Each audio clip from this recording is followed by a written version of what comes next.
Y si quiere lo está transmitiendo por ahí a sus propios hijos, exacto, que sería la manera por lo menos vos me decís, no, mirá, no es ahora, estamos hablando de un proyecto de muy largo plazo, multigeneracional. Bueno, muy bien. Pero entonces, tener hijos es mucha ¿cuántos hijos plata, tenés? mucho trabajo. Me imagino que tenés como mínimo 5, ¿no? Si eso te pasa en serio, ese proyecto de muy largo plazo. No, tampoco. Entonces, no te quejes de que no te tomen en serio. Y quizás lo que quieren es eso. Esto es lo que yo vengo a postular. Que no los tomen en serio, porque si los toman en serio, entonces tienen que hacerse cargo, tienen que dar la cara, tienen que responder y se van a dar cuenta de que la cosa no es tan fácil como vos la planteás en tu pequeño foro.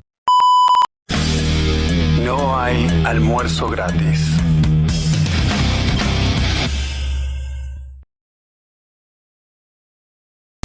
Hola gente, bienvenidos a un nuevo episodio de No hay almuerzo gratis. Estamos con Luis, con Mariana y con el filósofo costarricense Sebastián Ortiz Madrid Ortega y Gasset. Gracias, Seba, siempre dando la nota, ¿eh? Si no, no es Seba. Tienen el cuadro de Rick Rule en el pecho. Sí. Yo dije, no sé si les dije, el filósofo costarricense. Él nació en Costa Rica, pero en realidad es un hombre de mundo, es un hombre, ¿cómo se dice? Un cosmopolita. Su patria, se puede decir que son los libros. ¿Quién dijo eso? ¿Borges? Corríjame, quizás no tenga ningún sentido lo que acabo de decir, pero me parece que encaja, ¿no?, en esta figura que tenemos ahí. Seba, hoy preparaste un tema a pedido mío, porque yo les explico, yo en realidad empecé a sospechar esto cuando empecé a notar ciertos patrones. Inicialmente, ¿cuándo fue la primera vez que se me ocurrió a mí que esto podía estar sucediendo? La primera vez que yo lo sospeché fue cuando, allí por los primeros años de Bitcoin. Dije, chao, ¿qué dijimos? Algunos. Esto es como, no sé, la invención del fuego, la rueda, qué sé yo. Por ahí es una exageración, pero mucha gente así lo veía. Y cuando vos lo compartías con libertarios, era no, solamente el oro es moneda, todo lo demás es basura. ¿Sí? Te decían.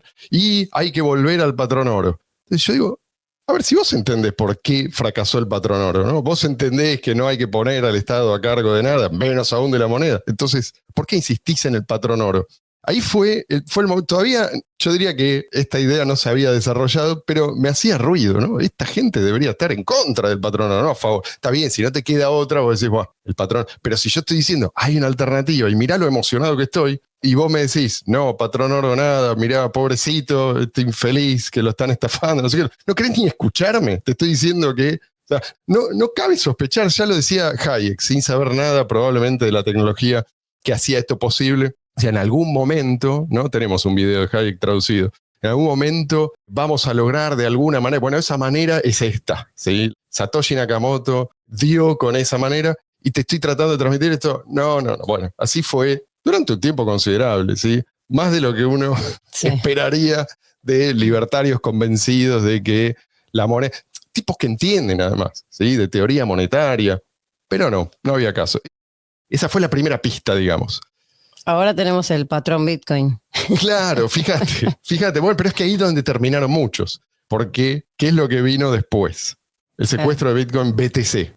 Con el secuestro de Bitcoin BTC, muchos libertarios se enamoraron, curiosamente, de la versión de Bitcoin que estaba condenada al fracaso. Que está condenada al fracaso. Entonces ahí ya, como se va afianzando, ¿no? Esta hipótesis. Che, ¿no será que estos tipos en realidad quieren perder? ¿Por qué? ¿Sí? Primero te dicen patrón oro, cuando el patrón oro no es que fracasó, es que no puede sino fracasar. Y después hay un split, sos libre de elegir la buena moneda o la moneda secuestrada, te quedás con la moneda secuestrada, otra vez, ¿sí? Y después sale el libro de ¿cómo se llama? Amos, el apellido, no me acuerdo el nombre. El patrón Bitcoin, otra vez, ¿sí? No. Bitcoin no es moneda, no, es todo mentira, eso que les dijeron, eso que escribió Satoshi, todo mentira, no hagan caso, ¿sí? En realidad necesitamos un nuevo patrón, ahora no patrón oro, sino patrón Bitcoin, hay que poner de vuelta al Estado a cargo, ¿sí? O sea, esta es una moneda en todo caso, si es moneda, es para bancos centrales, ¿sí? No es para vos. Bueno, ¿cuál fue la tercera vez? La tercera vez fue con Milei. ¿Qué te decían del otro lado? Muchos libertarios también. Y perdón, quiero hacer una aclaración primero. Cuando digo los libertarios, no empiecen. Sí, asumo que somos todos adultos, que entendemos que a veces es válido generalizar. Si lo primero que a vos se te ocurre, cuando yo digo los libertarios, ¿sí? No, pero mi primo tiene un amigo que... Listo, esta conversación no es para... No estás preparado. Volvé cuando estés preparado y seguimos charlando. Bueno, la tercera fue entonces con Milei. Milei No, Milei no. ¿Por qué? Porque, como dice Jope, porque no dinamitó el Banco Central el día 1. No importa lo que haga Milei. Si Milei puede lograr que mañana mismo tengamos un paraíso anarcocapitalista en todo el planeta y van a decirte que Milei no, porque no cumplió con su promesa de, por ejemplo, eliminar el Banco Central instantáneamente. Entonces, ¿qué es lo que realmente le importa a la gente? Evidentemente, la desregulación no les importa, la baja de la inflación no les importa, la baja de la pobreza no les importa. Entonces, ¿qué es lo que les importa? ¿Sí? ¿Quieren ganar o en el fondo quieren perder? Esta es la pregunta que yo voy a dejar picando y voy a dejar hablar un poco a Sebastián, porque es el que trajo el tema preparado. 3 cosas. Primero, si en 5 años no se ha dado el flippening donde el precio de BCH supera al precio de BTC, yo me las corto. Hablando del segundo tema que mencionaste. Por favor, hacelo en vivo en un episodio de No Hay Almuerzo Gratis, porque eso sí que nos va a llevar las reproducciones a un máximo. Bueno, a mí me quitará reproducciones, pero bueno. Ahora que salió Roger, no puede hablar por 3 años. Y por eso nosotros tenemos que hablar por él. Por eso es importante que el secuestro de Bitcoin se vuelva un bestseller mundial. Ahora que por 3 años, como forma parte del fallo judicial, él no puede dar declaraciones. Sabemos que, por ejemplo, Noruega le ha comenzado a negar entrada a pasajeros y turistas con el pasaporte de San Kitts y Nevis. Y acerca de lo de los libertarios que no quieren ganar. Hay que tener una idea muy clara de cuál es el objetivo. Cuando uno está tratando de pegar a Marco ese gol, uno tiene que saber cuál es la meta final, quiénes son los aliados, quiénes son los oponentes, para determinar cuáles son las tácticas, las estrategias y los compromisos. Obviamente el primer compromiso es saber que uno no es el jugador más fuerte. Primero es eso. Segundo es tener claro cuál es la meta. La meta, si vos me preguntas a mí, de un libertario tiene que ser la abolición de los impuestos y las regulaciones. Que el derecho coincida con el principio de la no agresión y la propiedad privada. Pero esto no se puede hacer de manera inmediata. Ni se puede hacer como si yo fuera el emperador del universo, chasquearía los dedos y como dijo Hoppe. No, uno tiene que entender a qué se está enfrentando. Y yo comenzaría por ahí. Exactamente, sí. Porque lo que yo le preguntaría a toda esta gente que mira desde afuera y critica es, ¿qué es lo que vos estás haciendo? ¿Y de qué manera estás contribuyendo? Ponle que no estás haciendo directamente nada, pero ¿de qué manera sí estás contribuyendo a alguna de estas, digamos, estrategias que vos considerás sí viables? Si vos me decís, no, mirá, Marcelo, lo que yo creo que la solución es colonizar los océanos, no sé, o colonizar otros planetas, o no sé, o fundar un nuevo país en el cual de alguna manera el Estado no pueda emerger o que sea resistente a la invasión de cualquier Estado. Bueno, muy bien. Dale. Mostrame. ¿Sí? Pero ¿qué demonios estás haciendo? No, yo estoy debatiendo acá en estos foros. Un canal de YouTube en el cual me dedico a criticar. Claro. Y vivo de eso.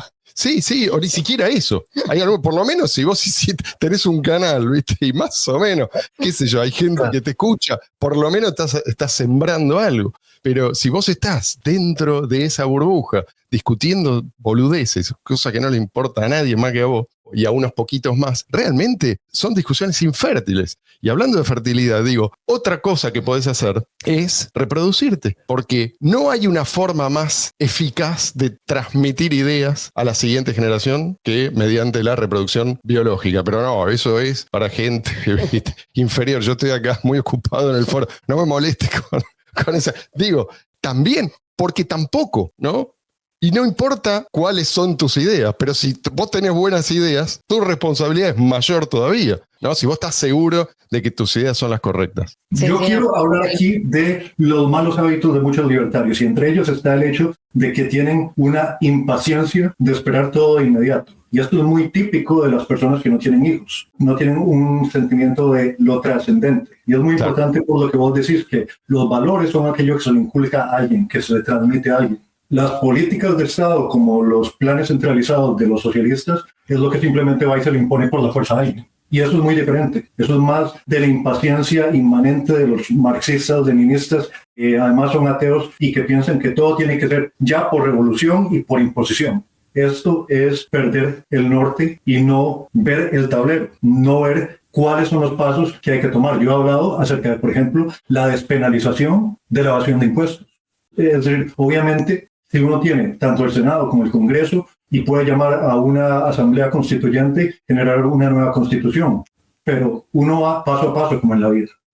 Yo creo que lo que vos dijiste sí es cierto, pero también yo pondría también una mezcla de impaciencia, pero impaciencia con pereza, que es el peor de los combos, porque el impaciente activo es un tipo que, bueno, por lo menos como no tiene paciencia para esperar, dice, bueno, voy a tomar, sí, un Lenin, voy a hacer algo. por ejemplo. En cambio, impaciencia y pereza es, bueno, hay que No, pero peor, porque de la vida, el que hace, que no dan la cara, porque hay muchos que ni siquiera dan la cara, porque la privacidad y el anonimato y bla, bla, bla, entonces es todo en foros con nicknames, y, o sea, sin ni siquiera tener, bueno, por lo menos el coraje de dar la cara en algún lugar, como decía antes, ¿no? Porque vos decís, bueno, un canal de YouTube que critica, no está haciendo nada por ahí constructivo, pero por lo menos el tipo está dando la cara y exponiéndose y diciendo lo que piensa, opinando. Pero los que en los foros y en los canales de distintos lugares directamente es crítica sin ni siquiera... Sí, porque no es solo no hago, es saboteo al que hace. Sí. Lo veo como alguien que se mancha y que al mancharse en realidad está justificando el sistema tal como es, no como yo, ¿sí? Que con tal de no mancharme me mantengo en una situación. Es decir, no es que tengo alguna manera de demostrar que lo que yo estoy haciendo o no haciendo, ¿sí? Da mejores resultados. No. Es simplemente te acuso a vos de ser de alguna manera aliado del sistema, como les gusta decir a ellos. Sí, Seba. Esto tiene que ver con lo de no solamente quejarse sin contribuir a resolver el problema, sino eso de te maldigo si lo haces y te maldigo si no lo haces. Y claro, con amigos como estos, ¿quién necesita enemigos? Y obviamente eso tiene un efecto desde el punto de vista de los aliados. Se supone que los aliados de uno son aquellos que comparten ese principio de la no agresión y propiedad privada como valor, que están en tu mismo equipo en contra del Estado, en contra de la tiranía, en contra de la mala moneda. Claro, pero ¿por qué yo habría de asociarme a una persona así? Está en contra de todo, está en contra de cualquiera que hace, no contribuye de ninguna manera, no tiene ninguna propuesta concreta que pueda llevarse a cabo en el mundo real. Y ni siquiera lo está transmitiendo por ahí a sus propios hijos, exacto, que sería la manera por lo menos vos me decís, no, mirá, no es ahora, estamos hablando de un proyecto de muy largo plazo, multigeneracional, bueno, muy bien. Entonces, ¿cuántos hijos tenés? Me imagino que tenés como mínimo 5, ¿no? Si eso te pasa en serio, ese proyecto de muy largo plazo. No, tampoco. Bueno, está bien. Entonces, no te quejes de que no te tomen en serio. Y quizás lo que quieren es eso. Esto es lo que yo vengo a postular. Que no los tomen en serio, porque si los toman en serio, entonces tienen que hacerse cargo, tienen que dar la cara, tienen que responder, ¿sí? Y se van a dar cuenta de que, bueno, la cosa no es tan fácil como vos la planteas en tu pequeño foro. ¿Sí, Luis? Bueno, hace rato hablaron de utopías y quería ahí hacer la distinción. No es lo mismo, por ejemplo, un Robert Heinlein que escribe un libro, Luna es una cruel amante, entretiene y en ese entretenimiento ayuda a que más personas conozcan las ideas anarquistas, etcétera. Y un tipo que simplemente está en YouTube o está en Twitter metiéndole el palo en la rueda a cualquiera que realmente esté haciendo algo. Y también hace rato mencionaron a Hoppe, ¿no? Y me parece un poco gracioso que los mismos que a veces citan esto de que el poder absoluto corrompe absolutamente, luego son los que quieren que Milei venga a abolir el Banco Central, a abolir todas las regulaciones en un solo decreto 2 días después de asumir el poder, y que eso de alguna forma no sea contradictorio. Una de las cosas que mencionas aquí es muy importante y es el movimiento anarcocapitalista, libertario, antiestatista, antiagresión, antiimpuestos, moderno. Uno puede decir 1982 cuando Rothbard escribe La ética de la libertad. Pero si vos me decís a mí cuál fue el más influyente anarcocapitalista en la historia, fue ese momento entre el 2009 y el 2012 de Stefan Molyneux, antes de que le bajaran el canal de YouTube. Y sin embargo, hoy por hoy, te caiga mal Milei, crees que es un infiltrado, crees que es de la Mossad, como los conspiranoicos que son antisemitas dicen. Bueno, sea como sea, Milei, siendo el primer presidente que se autodeclara libertario anarcocapitalista en la historia, le confiere más atención y más poder a la idea libertaria que ninguna otra persona en el planeta había hecho en la historia. Y sin embargo, la gente ve los solos desde la barrera y se queja. Exactamente. Y uno a veces se queda pensando, ¿no? frente a estos tipos que se oponen tan firmemente a prácticamente cualquier cosa que se haga, ¿viste? Para avanzar la causa, y vos estás en contra de la competencia real, efectiva, contra el monopolio de la moneda, ¿no? Estás en contra también de cualquier forma de reformismo, ¿ok? Después, cuando cae un régimen totalitario, también estás en contra, porque no fue reemplazado instantáneamente por una sociedad anarquista. Digo, pero esto parece delirante cuando lo pongo en estos términos, pero a veces te lo dicen incluso en estos términos, o sea, o muy cerca. No aporta nada a ningún proyecto supuestamente liberador que vos consideres viable. Tampoco te vas a rebajar a reproducirte como hicieron todos tus ancestros. Creo que es muy poco probable que uno de tus ancestros haya leído a Rothbard y sin embargo no se reprodujo. O sea, había alguna razón por la cual ellos se reprodujeron. Y eso, ellos lo valoraban más que vos en la práctica a tus propias ideas. ¿Sí? Porque si vos no estás teniendo éxito y tampoco querés gestar una comunidad en la cual esas ideas, no sé, vamos al ejemplo de los Amish, eran muy poquitos, hoy ya no son poquitos, y de un futuro no muy lejano van a ser muchos, y van a ser probablemente influyentes, simplemente por el número. Bueno, esos tipos... Una cosa es, nadie ha dicho, ¿por qué no vamos a influir sobre los Amish o los judíos ultraortodoxos de hacerlos anarcocapitalistas? ¿Por qué no vamos a hacer teología? ¿Se acuerdan de la teología de la liberación de los socialistas? ¿Por qué no vamos a estudiar la teología de los Amish para convencerlos a ellos? Porque ellos tienen la natalidad más alta dentro de los occidentales. La gente no piensa, sino que se queja y se queja y se queja, y no piensan acerca del hecho de que uno, si quiere ganar, tiene que jugar como Messi. Es decir, cuando yo escuché a Jesús Huerta de Soto la primera vez, yo dije, esto es increíble. Pero cuando yo escuché esa crítica al socialismo del Papa difunto Francisco, yo dije, esto es algo de gran magnitud. Ahora resulta que el Papa actual habla acerca de la persecución de los cristianos y de lo lamentable que es la supresión de la libre expresión en Occidente. Hemos cambiado la narrativa de la ventana de Overton y la gente que no tiene hijos, la gente que, no sé, son neófitos y se la pasan leyendo a Ayn Rand y la glorificación del individuo en el sótano de su madre, siguen quejándose, como si no vieran cuánto provecho se le ha sacado al Internet, a la tecnología, etc. Son malagradecidos. Son un poco como Marx y Engels, que hablaban de explotación después de heredar una fábrica de su familia. Sí, yo creo que pasa eso. En el momento en que sucede lo que parece un milagro, ¿sí? Y está bien, perdónenme, ya sé que no, esto no es un milagro, que no es un mesías, qué sé yo, pero digo, Milei es en política lo más parecido a algo milagroso y sobre todo en Argentina. Y sin embargo, ¿viste? Por parte de los libertarios, vos lo que encontrás es, ya sé, no de todos, bla, bla, bla, pero que no hacen más que tirar cascote, más que de la izquierda, del peronismo, de la derecha, de donde vos quieras. O sea, son los peores enemigos. Y bueno, esto quizás sea un fenómeno, quizás no sea, ahora estoy pensando, exclusivo de los libertarios, ¿no? Como el que viene de tu propia comunidad es al que vos quizás más le exigís, pero podés exigirle algo imposible.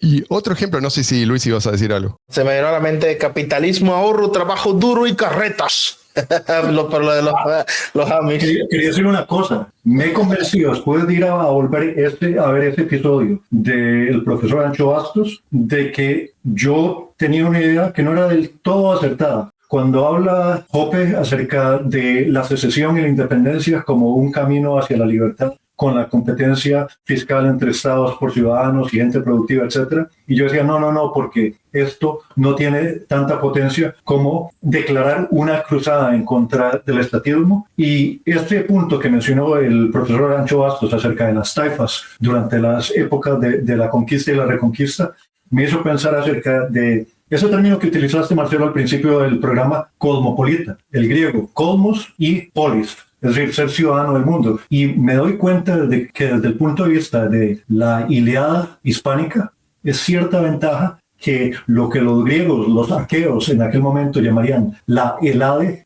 toda la hispanidad, se encuentre políticamente separada. Porque eso da una exquisita ventaja sobre la influencia que podemos tener sobre el mundo. Pensar en Bukele por un lado, Milei por otro lado. Ahora Rayo estaba quejándose de cómo Vox está queriendo poner no políticas parecidas a las de Milei, que es supuestamente amigo de Abascal, sino más como el peronismo argentino. Esto es genial. Porque si estamos separados políticamente, no como la antigua corona hispánica centralizada de la monarquía de los reyes católicos, a pesar de tener un mismo idioma, una misma religión, una misma cultura, ahora todos estamos compitiendo para ser el más libertario, el más extremista, más Milei que Milei, más Bukele que Bukele. Y eso es un país como el mío, como Costa Rica. Le estás viendo el punto de vista positivo a la fragmentación política. Sí. Hay lugar para la experimentación también y para el aprendizaje. Digamos, si tenemos. Sí, yo nunca abandoné esa postura.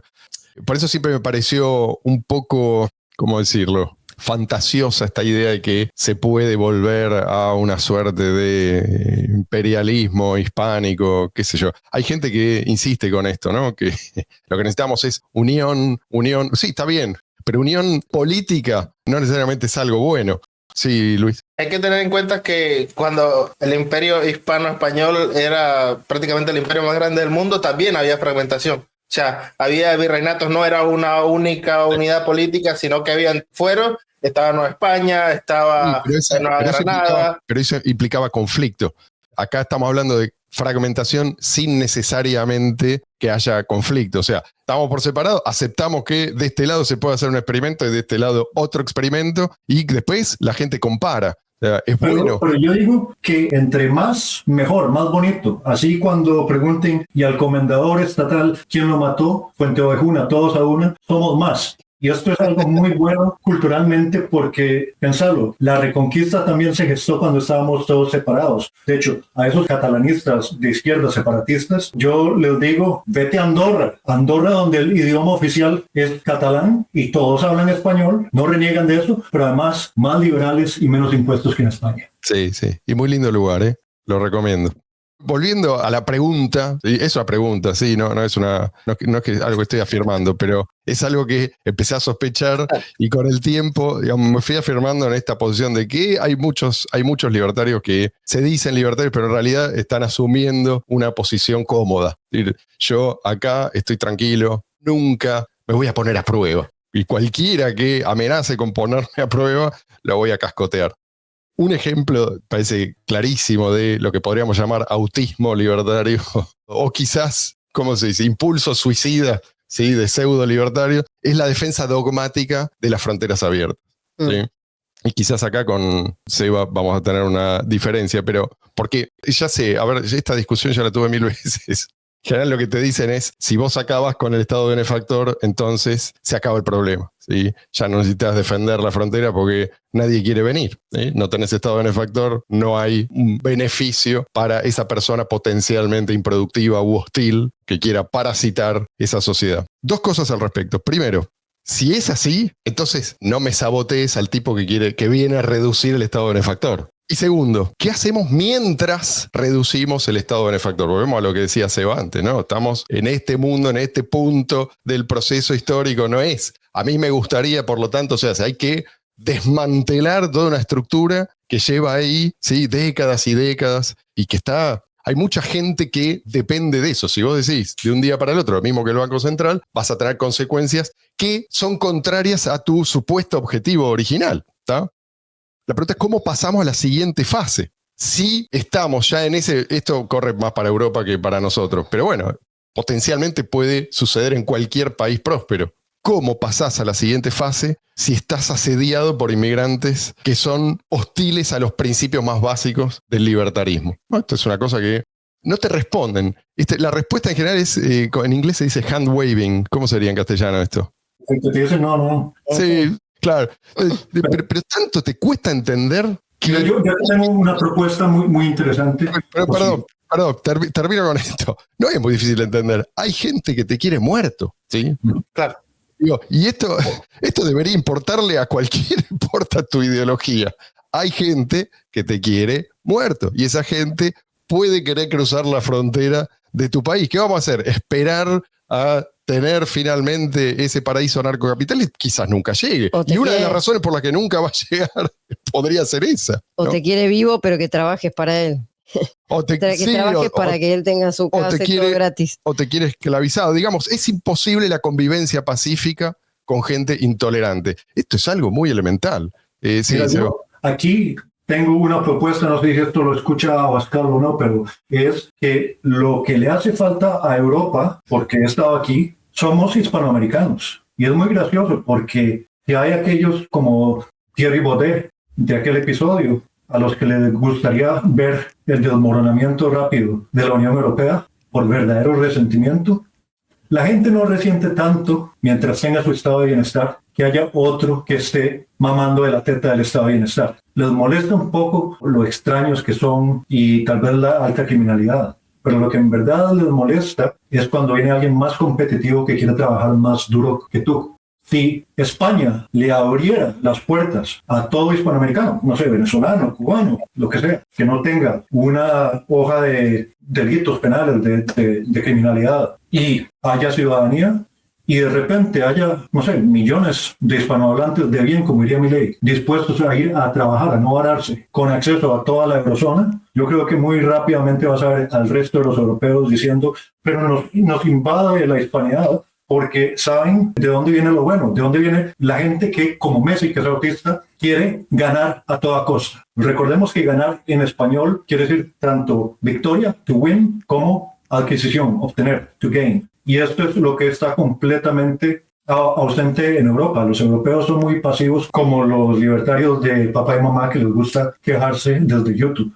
Algo que quizás ilustra un poco el punto que dice Seba es el reciente acuerdo entre el Mercosur y la Unión Europea que está avanzando, y ahora en Europa se están quejando porque, como digamos su campo está súper regulado, en vez de pedir menos regulaciones, dicen que digamos los hispanoamericanos están poco regulados. Sí, 25 años de negociaciones, o sea, un cuarto de siglo y todavía no avanza.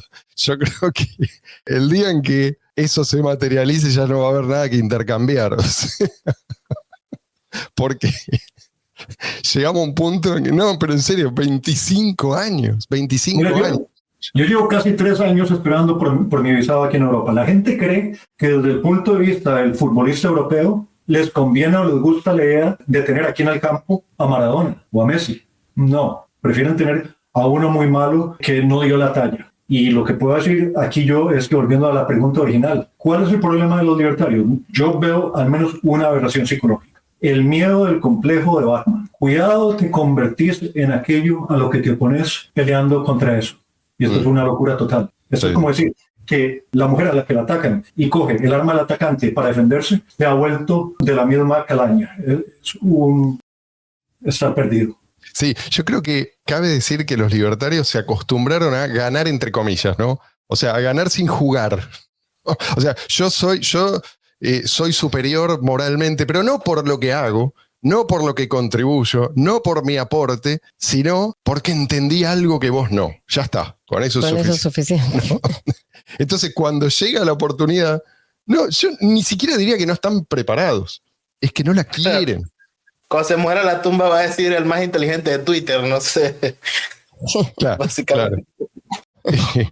Y esto es una reacción que a lo largo de la historia es muy común. Por eso digo, esto no se trata solo de los libertarios. Esto es algo humano. ¿Sí? Hay mucha gente que prefiere eso. En lugar de reconocer la propia impotencia en un determinado momento, es decir, esto es algo que a lo que uno se puede sobreponer, se puede superar. O reconocer la propia cobardía, ¿no? Si bueno, yo en este momento, no sé, no me animo o no estoy listo. No. Se escudan detrás de esa suerte de superioridad moral. Sí. El movimiento libertario es un movimiento de débiles e impotentes que se sienten moralmente superiores porque son débiles y carecen de todo poder político. Y cuando llega uno que adquiere poder político, ese es un infiltrado, eso es de los malos, ese es un traidor. Exacto. Y fíjate la diferencia. ¿No? Porque, a ver, una revolución exitosa, si las hay, fue la revolución norteamericana, estamos de acuerdo, ¿no? Bueno, ahí vos no tenías una división entre tipos que eran intelectuales que criticaban desde afuera y hombres de acción que se la jugaban. No, los tipos que debatieron y que después escribieron la Constitución eran los mismos que llevaron adelante esa revolución. Una revolución, digamos, que es muy difícil criticar si vos tenés en cuenta, no, si vos la comparás con cualquier otra revolución. no sé, digo, es la más limpia si vos querés, ¿sí? Por sus intenciones, por la solidez intelectual de los tipos que la impulsaron, y porque además tenían una estrategia ganadora, ¿sí? A las pruebas me remito. Entonces, creo que ahí hay mucho que aprender. ¿Qué pasaba con esos tipos? Que resulta que se puede, te demuestran, ser un intelectual. Y otro que te demuestra esto es el propio Lenin, ¿sí? Un intelectual y un hombre de acción. Y contra todo pronóstico, con una minoría despreciable, se hizo del país más grande del mundo para impulsar una revolución que yo casi... quiero decir aquí que lo mismo pasó con Fidel Castro. Sí, exacto. Y lo que yo digo, viniendo de Costa Rica, a ver, el movimiento libertario de Costa Rica fue pionero. De hecho, en Costa Rica no hay ejército. Y yo lo he notado, que el movimiento libertario internacional, el movimiento libertario en general, es una ideología de tiempos de paz, de hombres que no conocen la guerra y muy de profesores. Eso tengo que admitirlo. Lamentablemente, no es en verdad la mayor parte de los teóricos y activistas libertarios sean emprendedores ellos mismos. No, es muy académico. Sí, sí. Ojo, yo no quiero decir con esto, por eso traje el ejemplo de Lenin, ¿no? O sea, ideologías perniciosas si las hay, el comunismo que casi se come al mundo entero y sobrevivimos simplemente porque colapsó, digamos, no porque ellos tenían la intención de frenar un poquito, desacelerar. O sea, la idea de ellos era seguir expandiéndose. Si no siguieron es porque no les daba, ¿sí? Pero ellos habrían exterminado, se llevaron, qué sé yo, algunos dicen 100 millones, otros dicen 150 millones, no sé cuántos. Pero si no tenían oposición, eso iba a ser una fracción más. O sea. Y lo que se va a llevar Michael Saylor, la herencia de tus tataranietos.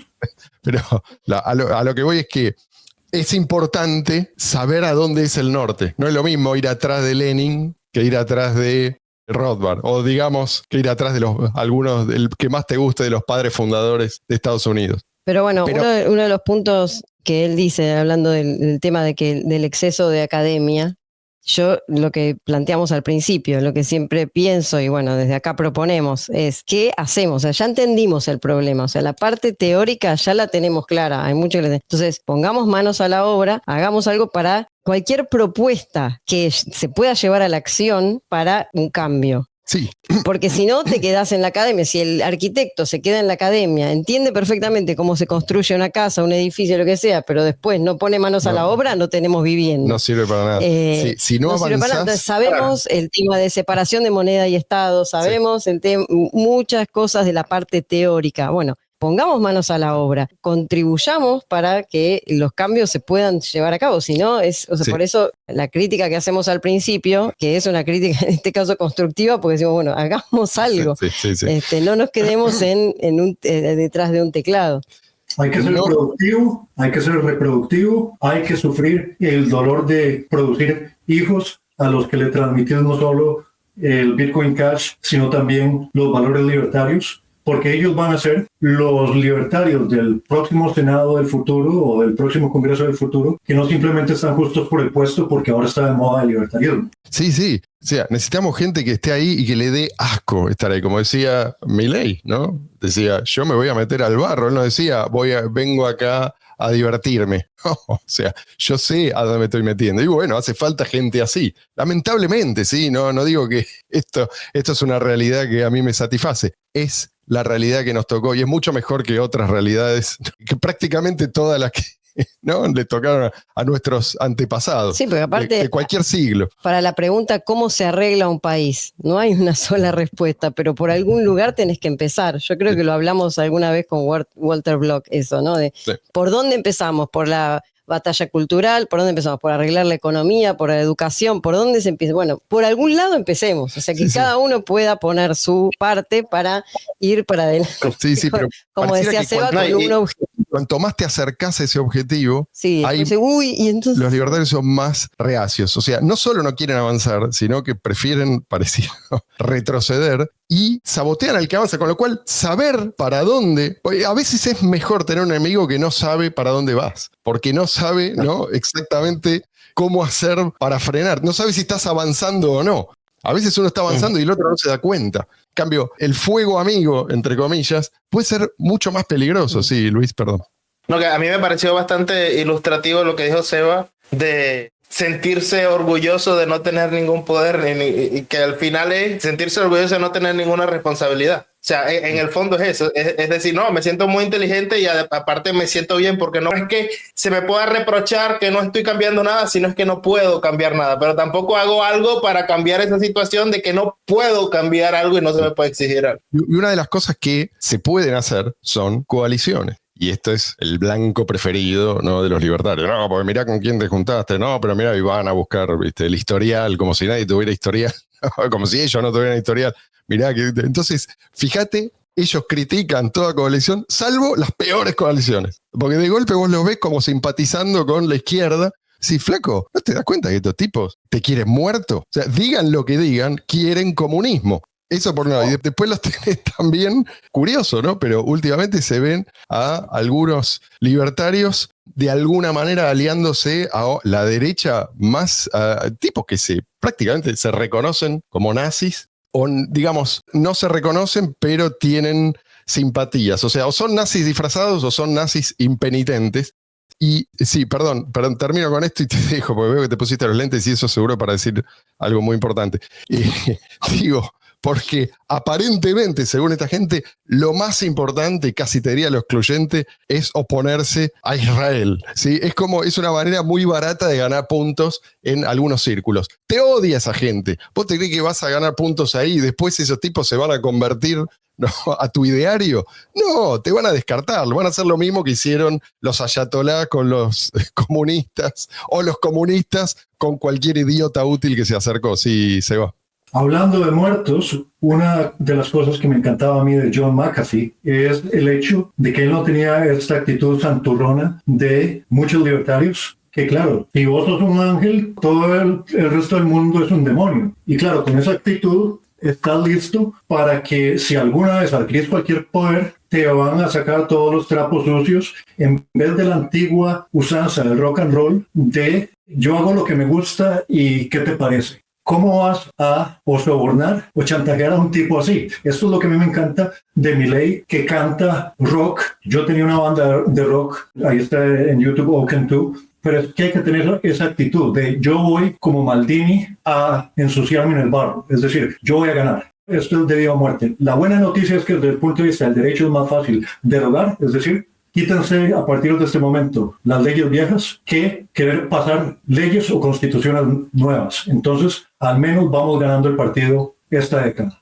Como vos decís, paradójicamente, sin que se sienta como que vamos ganando. Muchas veces cuando uno se dirige al éxito es cuando uno siente la mayor adversidad. Es como cuando vas a media cuesta en la bicicleta y en ese punto en donde vas a mayor velocidad es donde tenés que presionar más con los pedales.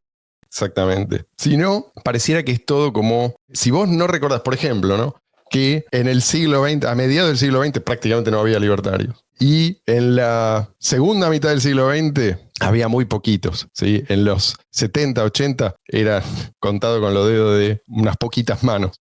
En los 90, en los 2000, de golpe, eso explotó. O sea, si vos no sos capaz de reconocer en eso algo bueno, porque no, mirá, se unió la chusma y ahora resulta que tenés gente que realmente quiere poner en práctica estas ideas, entonces yo me miraría al espejo. Digo, si esa es tu reacción, ¿no?, en lugar de reevaluar, decir, che, mirá, acá tenemos material, ¿no?, tenemos recurso humano, ¿qué hacemos con esto?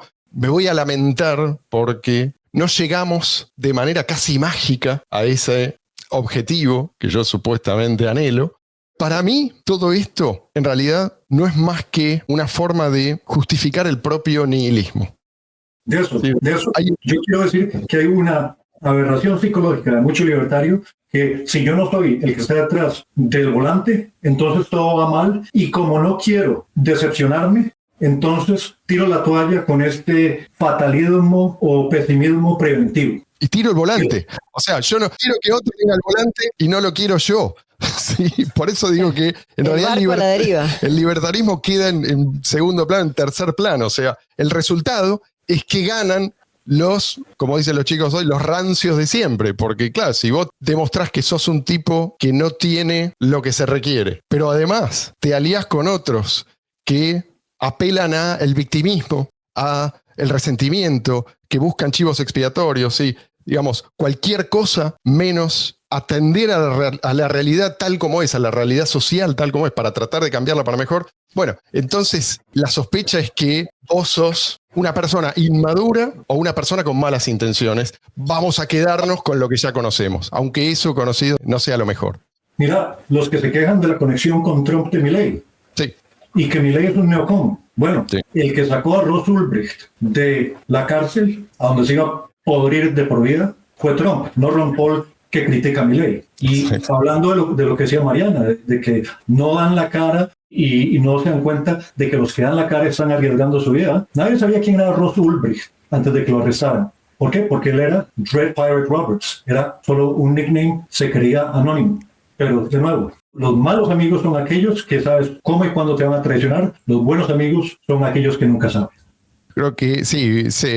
Dale, Luis. Señores libertarios, tenemos que aprovechar las bajas tasas de natalidad y empezar a preñar y a parir a narcocapitalistas filosóficos. Eso es lo que yo concluiría de lo que está diciendo Marcia ahorita. Sí. A ver, yo creo que al final los que dicen, porque yo antes tomaba con pinzas esto, ¿no? Me parecía que era una posición simplista, pero al final me parece que tienen razón los que dicen que la libertad se conquista. Hay una idea, ¿no?, de que la libertad es algo que se experimenta, hay que mirar hacia adentro y encontrar en uno mismo. Como una especie de revelación. Claro, sí, hay que conectar con la divinidad para darse cuenta de algunos libros. Bueno, está bien, pero hay contextos en los cuales, si mirás para adentro, únicamente mirás para adentro, no vas a lograr... ¿Para qué quieres libertad? Digo, ¿no? La libertad, en realidad, desconectada de la acción, podría no estar. ¿Para qué quieres libertad si vos estás... Ponele que, vamos a un ejemplo, ¿no? Medio burdo. Estás en una jaula dentro de la cual apenas podemos verte y además estás amordazado. Lo mismo se podría decir del ejemplo de soy libre en una isla desierta donde no tengo a nadie con quien, claro, con quien interactuar, con quien intercambiar. O sea, sos libre. Sí. Estás en libertad, pero sin interacción. Sin interacción. Es decir, esas posibilidades... Como que el propósito se pierde. Si vos no tenés posibilidades, entonces esa libertad es inefectiva. ¿Sí? Se puede decir que sos libre en teoría, está bien, pero es necesario hacer algo para que esa libertad dé frutos. Y si los de la vereda de enfrente le ponen más ganas al estatismo que nosotros al antiestatismo, entonces vamos a perder nuestra libertad. Vamos a perder. Y esto quizás sea lo que quieren muchos libertarios entrecomillados, me temo. Yo creo que hay una cosa clave que es el tema de dar el ejemplo. Y se está viendo ahora, con políticas que se establecieron acá, la famosa motosierra, qué sé yo, que hay varios otros presidentes y gente de gobiernos que están como, incluso mismo dentro de Argentina hay intendentes o gobernadores que también están tomando ese ejemplo. Pero yendo a lo más básico, a lo más primario que sería en la familia o en lo que hacemos nosotros, dar el ejemplo. Dar el ejemplo es algo fundamental. Y en el caso de lo que hablamos de estar en un teclado escribiendo, ¿qué ejemplo podés dar? O sea, podés decir cosas, pero no estás haciendo ni dando el ejemplo. Me parece que es fundamental, porque dar el ejemplo, el otro ve y por alguna razón puede ver las ventajas de eso y puede copiarlas o puede entenderlo, pero viéndote. Porque no es lo mismo decir y teorizar que ver al otro cuando hace algo, en cualquier aspecto. Sí, ¿no? Además si es inspirador, es inspirador para la acción, para algo, para hacer algo con esa libertad. Si no, ¿de qué demonios sirve? Lo que vos dijiste, es una isla desierta. Bueno, eso, sí, qué sé yo, llamalo libertad si querés, pero no es fructífero, no se puede manifestar en el mundo. Sí, y la mejor forma, cierro lo que estaba diciendo, la mejor forma de dar el ejemplo, que es lo que dijimos antes, es tener hijos y, o sea, con el ejemplo como padre, inculcarles los valores que pueden llegar a mejorar en la sociedad en general, o sea, pueden contagiarse al resto. Mira, yo cuando estaba estudiando Derecho y veía al profesor, que a veces era un magistrado de la Sala Constitucional de Costa Rica, y me daba cuenta de que este es un tipo que fue del kindergarten a la escuela primaria, a la escuela secundaria, a la universidad, al máster, al doctorado, a la burocracia. Y yo después de 3 años de eso dije, no. Y mi libro, que como diría Rick Rule, es una de esas empresas que son sinvergüenzamente para fines de lucro, mi libro es una muy desordenada forma de plasmar las ideas que originalmente iban a ser para mi tesis de grado en la universidad. En vez de acabar con el título de Derecho, escribí un libro para venderlo, para generar ingresos, para generar ganancias, para que no se quede en un diploma colgado en la pared. Vamos a ir cerrando porque, por lo que veo, no sé exactamente cuánto tiempo pasó, pero me parece que estamos aproximándonos a los últimos minutos. Voy a dar la oportunidad. Solamente si tienen una frase matadora pueden cerrar este programa. Si no, lo voy a hacer yo. Sí, Luis. Poco. Yo diría que en cuanto a lo que decía Mariana de la motosierra, a lo mejor el que te imite no va a ser exactamente lo que tú estás haciendo, o no va a tener el mismo impacto que estás teniendo tú, pero ya eso es algo diferente a estar yendo en la dirección contraria. Porque podríamos decir, no, bueno, en España o el Milei de Holanda, etcétera, capaz no son exactamente como Milei. Y bueno, pero está popularizando unas ciertas ideas y capaz no es en esa generación, pero sí en una generación próxima, sí avanzan mejor. Bueno, pero acá pasó, está pasando ahora. Hay un municipio que acaba de, hace un tiempo ya, dijo, bueno, 0 impuestos para cualquier empresa que se instale dentro de este municipio. 0 impuestos por no sé cuánto tiempo y a partir de ahí, bueno, pero son bajísimos. Bajaron todas las tasas municipales, todo, sacaron un montón. Un municipio cercano acaba de hacer tomar la misma medida. O sea, ya hay 2 municipios dentro del conurbano bonaerense que tienen esta movida ahora de 0 impuestos, 0 tasas, limpiar con todo eso. Y bueno, y las empresas se están mudando ahí. O sea, de hecho, hay Mercado Libre, por ejemplo, uno de los depósitos grandes de distribución de camiones de Mercado Libre se mudó ahí porque obviamente le conviene, económicamente le conviene estar ahí y no en el de al lado que le cobran el 40% de lo que gana. Entonces, es contagioso, pero porque también es beneficioso y se ven los beneficios y se van viendo, no te digo que es inmediato y mágico, pero en algunos casos sí. Vos podés saber, si te mudás a un lugar donde tenés menos impuestos, vas a ver que todo el mundo se va a querer mudar ahí. Entonces, ustedes me van a disculpar a mí que me despida con una única tangente del día de hoy, y es una fantasía de un pastor evangélico misionero que va a Corea del Norte y le enseña una oración a un coreano. Son 13 palabras. El coreano llega a la frontera y recita las 13 palabras. Y después de que el agente fronterizo verifica la semilla y la contraseña, lo deja escapar a la libertad. Y con esas palabras voy a tener que escucharlo de vuelta, Seba. Y les recomiendo que hagan lo mismo. Lo escuchen una y otra vez hasta que les caiga la ficha. Señores, la libertad avanza. Si no van a contribuir, por lo menos háganse un costado. Es mucho pedir. Y si esto fracasa, va a ser también por culpa de ustedes, ¿sí? Recuérdenlo, que Dios y la patria se lo demanden.